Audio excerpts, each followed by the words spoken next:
Hello viewers, I'm your host Uzma Jafri with another episode of South Asia Focus. Let's begin the show. The air passenger volume of a country can be seen as an unofficial marker of the health of its economy and a reflection of its citizens' purchasing power. More travelers can indicate a stronger economy. Thanks to India's strong economic foundation and policies, her aviation story, which began slowly, has now taken off and is flying at the highest altitude. With new airports being inaugurated at a fast clip and airlines placing orders in hundreds, India is set to be a global aviation hub. The Indian aviation industry, together with reliable industry players, is set to grow in both size and repute. Join us as we explore the current state of the aviation industry in the country and how the infusion of more capital will launch the industry's years ahead.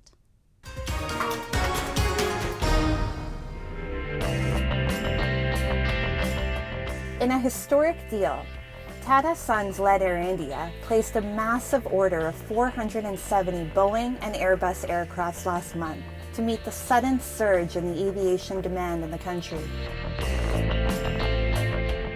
The deal, worth around 100 billion USD, comprises the purchase of a wide range of aircrafts that will cater to the needs of passengers across the economic ladder and of travelers around the world. These deals with Boeing and Airspace were two of the biggest civil aviation deals the world has witnessed to date. It is an opportunity not only for the American economy and for workers here in this country, but it's an opportunity for the Indian people as well. It's an opportunity to deepen what is already a profoundly intertwined relationship based on shared interests, based on shared values, based on our deep economic ties. And with the announcement between Boeing and Air India yesterday, those ties are all the deeper. India is one of the most promising aviation markets in the world. After a brief pandemic-induced lull in her aviation activity in 2020 and 2021, India resurged strongly in 2022, with a 47% rise of air passenger traffic, totaling approximately 123 million people. Market and consumer data specialist Statista recorded that 22 million international passengers touched down at Indian airports in the financial year 2022. India has around 400 airports and airstrips, and of which 153 were operational by the end of 2022. The Indian aviation sector is projected to tread parallel to Indian economic growth in general, which is well placed to grow fastest amongst the major global economies in the next one decade. आज भारत दुनिया का तीसरा सबसे बड़ा aviation market बन चुका है। उड़ान योजना ने जिस तरह देश के मध्यम वर्ग के सपनों को पूरा किया है, वो तो वाकई किसी यूनिवर्सिटी के लिए, एकेडमिक वर्ल्ड के लिए अध्ययन का विषय है। The government's proactive measures, such as capping airfares, coupled with a rapid expansion in budget airlines fleets and a consistently growing middle-income group in India, have greatly contributed to the success of the Indian aviation sector. India is also home to one of the most affordable air markets in the world. These are some of the reasons that many experts around the world believe that Indian carriers can not only become a challenger to Middle Eastern carrier hegemony, but can also surpass them to become the most preferred air carriers globally. Indigo, the biggest domestic air carrier, which flies nearly 1,800 flights a day, is also set to expand its fleet size. As many as 500 aircrafts are on order and will join the Indigo fleet soon. We are currently flying little over 300 aircraft, and we have a whopping 500 more on order. Currently, we are flying 1,800 flights a day, and 10% of these flights are to international routes. Our current international flights are concentrated around the Indian subcontinent and some other countries around. The farthest we are flying to the west is to Turkey, Istanbul. India is also on track to have some of the largest airports in the world in the immediate future. With the initial potential of catering up to 12 million people annually, and the expansion potential of 60 million to 120 million passengers over a period of the next 30 years, Noida International Airport, in Delhi's satellite city, is expected to be operational by 2024. The number of airports are increasing, airlines are also going to increase, so our aviation industry, which is growing at such a good speed, is a beacon of hope to the entire world. A remarkable aviation journey, which is poised to grow further, is an indication of India's general economic health. The entirety of brand India is booming, as are her individual sectors. Observers say India's aviation sector is one which will greatly promote her reputation around the world in years to come. Moving on. Afghan women who are increasingly bearing the brunt of the Taliban regime are shifting to online education in the continued pursuit of their ambitions. The Taliban, since their return in 2021, have imposed severe restrictions on female freedom in the name of Sharia. Women are barred from higher education, nearly all forms of jobs, and even independent public appearance. Women, however, say they are committed to completing their education as it was the only way stability and progress could be restored in the country.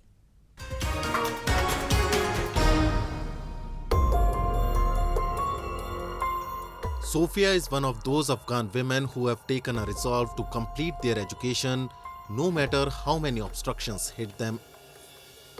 She is a regular recipient of English lessons by one of the growing number of educational institutes trying to reach Afghanistan's girls and women who can't go to school. Taliban have imposed severe restrictions on women education, citing religious principles. However, the girls are allowed to attend online classes from home.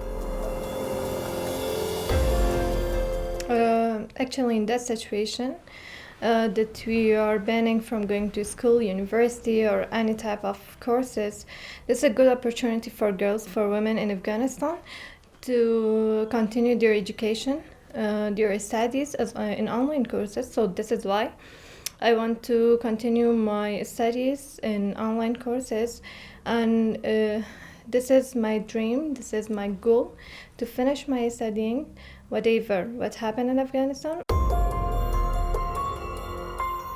Sophia, who believes education is the only way her country can progress and return to stability it enjoyed once, is optimistic about future. She says the current situation is not going to last forever and women in the country will break the shackles one day. I don't think we will be banned for all the time. It's temporary, banning girls from going to school or taking education, because it's not possible that women and girls be at home or they keep us in ignorance. This is not possible. Many others like Sophia have been desperately seeking admission into similar schools. Rumi Academy, where Sophia is enrolled and which is one of the most successful institutions in imparting online education in the country, is flooded by the number of applications. یگانه جایگزین در وضعیت فعلی همین آموزش آنلاین از طریق اینترنت است برای بانوان. یعنی فوق العاده میتونه مفید باشه، فوق العاده میتونه ارزشمند باشه برای بانوان و طبیعی از وقت روزانه من ده ها پیام سپاسگزاری، خرسندی و رضایت بانوان را میبینم. خوبترین حس ممکن برام پیش میاد. Such schools, however, are unable to enroll every woman who seeks education. Administrative departments of the school say they can't expand much more because they don't have the funds to put more teachers on the payroll and provide them with adequate online infrastructure to enable them to teach. And while this is a constraint on a school's part, women are not equipped to be taught either. With 97% of the country living below poverty line, not many can afford laptops, internet packages, and other necessities for online classes. When the Taliban were ousted from power in the weeks following the 9/11 attacks on the United States, hardly anyone had access to the internet. According to the most recent World Bank data gathered prior to the Taliban takeover in August 2021, only 18% of the population had internet connectivity despite nearly 20 years of Western-led intervention and interaction with the rest of the globe. یکی از نگرانی‌هایی که من در قسمت فعالیت ما دارم، اگر روز اینترنت یا برق کلاً در افغانستان قطع شود، این کار بر ما خیلی دشوار خواهد ساخت و این یکی از نگرانی‌هایی است که ما همیشه داشتیم. The Taliban have not shown any regard to the repeated ringing of alarms by United Nations. The global body has said that the war-shattered Afghanistan will have to face significant drop in the assistance amount if it fails to meet human rights parameters in the country.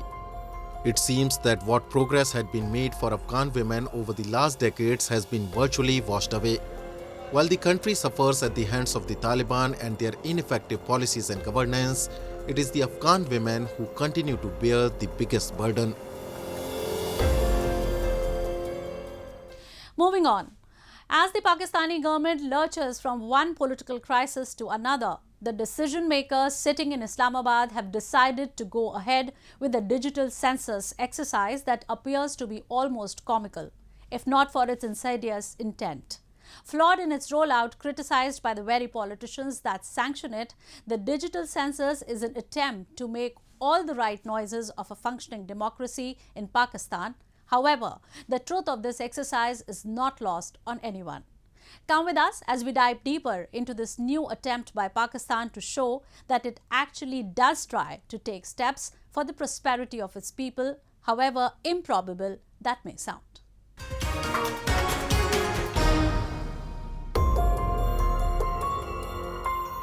Donning green jackets, these enumerators are on a mission to count every individual across Pakistan by using tablets and mobiles. They are part of Pakistan's first ever digital population and household census, which aims to give a more accurate picture of the country's population and will help for future planning and utilization of resources before the next general elections.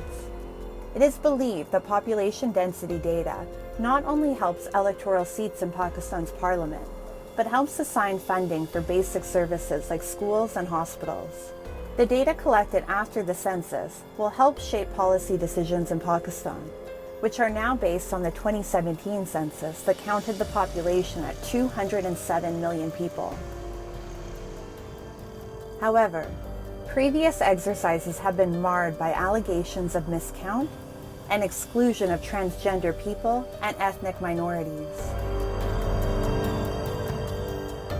Census जो है ये depend करता है इंतखाबात में इसके हवाले से सीटें बनेंगी और सीटें बनेंगी तो उस पर वैसे ही एतराज़ात ऑलरेडी हैं कि सीटें कम हैं या ज़्यादा हैं, कहीं वोटर ज़्यादा हैं, कहीं वोटर कम हैं, तो ये इस हवाले से तो शिकायत ऑलरेडी मौजूद हैं।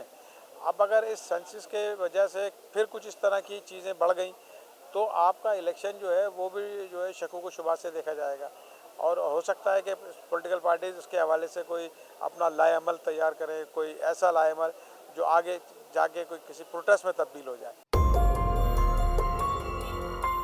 There is already division amongst political parties in the country over the digital census. Pakistan's foreign minister, Bilawal Bhutto, who is also the leader of Pakistan's People Party, termed the census a flawed exercise. His party is part of a coalition at the center of the spectrum, under the banner of the Pakistan Democratic Movement, which was formed against then Prime Minister Imran Khan. The digital census in Pakistan has many other hurdles to overcome, as it will need to reach high conflict areas within the country, where data collection has been proven to be a difficult task. In the Balochistan and Khyber Pakhtunkhwa provinces of Pakistan, a large number of people in the remote areas have no access to information. Also, an armed struggle against the government and the army is ongoing in these provinces, which poses a significant hurdle to the census's accuracy. In Pakistan-occupied Kashmir and Gilgit-Baltistan, the regions under Islamabad's forceful occupation, people have already begun resisting and have refused to be a part of the digital census. Massive protests have erupted in Pakistan-occupied Kashmir and Gilgit-Baltistan, as the residents here do not call themselves Pakistani citizens, and they have demanded the scrapping of the digital census in the occupied regions. Now, Pakistan has launched Census 2023. They're counting how many people are in Punjab, how many people are in Khyber Pakhtunkhwa, how many people here, how many people there.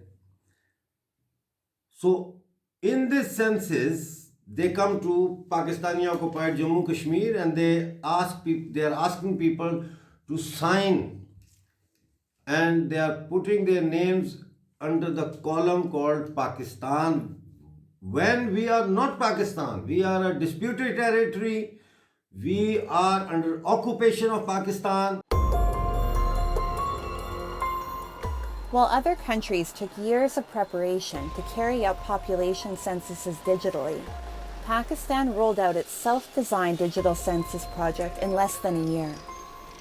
Its accuracy and efficacy raises many doubts amongst critics. According to Pakistani media, the Pakistan Bureau of Statistics launched the census within 3 months, with no surety of fulfilling recommendations by the United Nations Statistical Commission.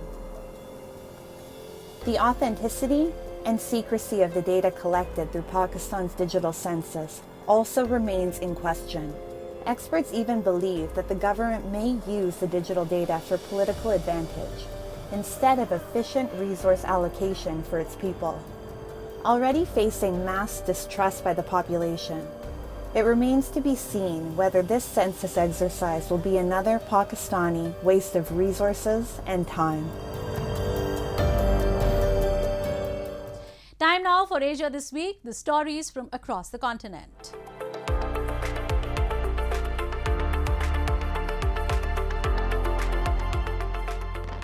US and South Korea's Marine Corps last week conducted their first large-scale amphibious landing exercises in 5 years after the North unveiled what they claimed as new and smaller nuclear warheads. Amphibious armored vehicles of the two countries, along with other naval ships, aircraft and helicopters, joined the Sangyong exercise off the coast of the eastern city of Pohang, which kicked off on March 20 and will last until April 3. The exercises follow the docking of a US carrier strike group led by the aircraft carrier USS Nimitz at South Korea's Busan Naval Base last week after the joint drills. It was the carrier's first visit in nearly 6 years and coincides with the 70th anniversary of the US-South Korea alliance. Also last week, North Korea unveiled new, smaller nuclear warheads and vowed to produce more weapons-grade nuclear material to expand its arsenal, state news agency KCNA reported. Pyongyang has accused the United States and South Korea of rehearsing an invasion with their military exercises.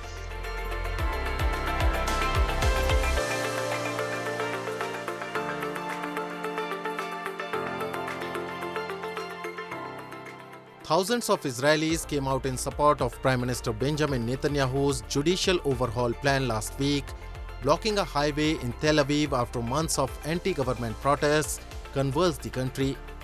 Police said they were responding to a group who blocked the Ayalon freeway, the scene of almost weekly stoppages by protesters who see in Netanyahu's plan a threat to judicial independence. Netanyahu, on a trial on corruption charges he denies, says reforms are needed to balance out branches of government. Beset by the domestic upheaval and expressions of concern and disapproval in Washington, Netanyahu last week paused the overhaul to allow negotiations on a compromise between his religious nationalist coalition and opposition parties.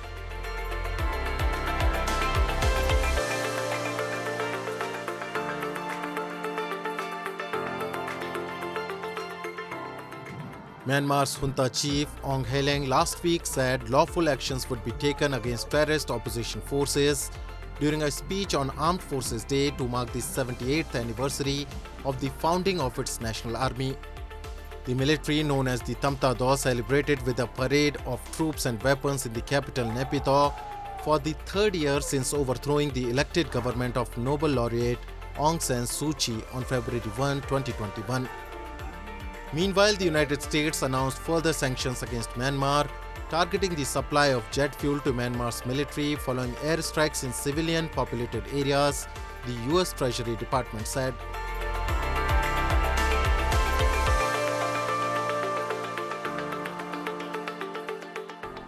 Moving on. Temples across India were decked up and processions were carried out with religious fervour as Hindus mark the holy festival of Ram Navami, the birth anniversary of Lord Ram. Join us as we take you on an optical drive of the festival. The Indian cultural landscape was filled with grandeur and gaiety as Hindu devotees across the country marked the birth anniversary of Lord Ram, Ram Navami. Devotees congregated at nearby temples, carried out processions and offered sacrament to the deity, who is deeply regarded in Hinduism for his victory over demon Ravan. Lord Ram is the seventh incarnation of Lord Vishnu, who descended the earth in the form of a perfect man. The temples were decorated with flowers and earthen lamps were placed. Devotees say it brings positivity in their lives. Chaitra मास की शुक्ल पक्ष की नवमी एक साथ दो आध्यात्मिक दिवस का जो है उसको मनाया जाता है। एक और जहां इसी दिन मर्यादा पुरुषोत्तम भगवान श्री राम का अवतरण हुआ, वहीं दूसरी तरफ आज ही के नवमी के दिन जितने भी व्रत हैं, जितने भी अनुष्ठान हैं, उन सब का जो पारायण अर्थात उन सबकी संपूर्णता का दिवस है। A large number of people also took out devotional processions and chanted slogans of Jai Shri Ram, a popular Indian slogan wishing victory to Lord Ram. Merrymaking and dancing on the beats of drums was a sight to watch during the celebration of the event. Chariots, which carried idols of Lord Ram, were richly adorned. आज रामनवमी का जुलूस निकलेगा और बहुत सारे स्थान गुजरते हुए एकदम सीधा चेतला हनुमान मंदिर तक ये शोभा यात्रा जाएंगे। पूरा पश्चिम बंगाल में 1 करोड़ से अधिक लोग इस बार रामनवमी के जुलूस में भाग ले रहे हैं। As per traditions in Hinduism, Lord Ram is considered the supreme power. He is the central figure of the ancient Hindu epic Ramayana and is known as King of Ayodhya, the city believed to be Lord Ram's birthplace. The stories of Ram present him as the embodiment of valor and virtue. The great epic Ramayana is narrated in many temples and places of pilgrimage.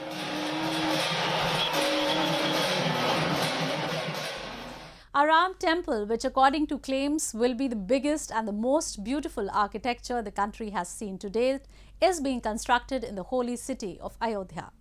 With that, we come to the end of this week's episode. See you next week. Goodbye and take care.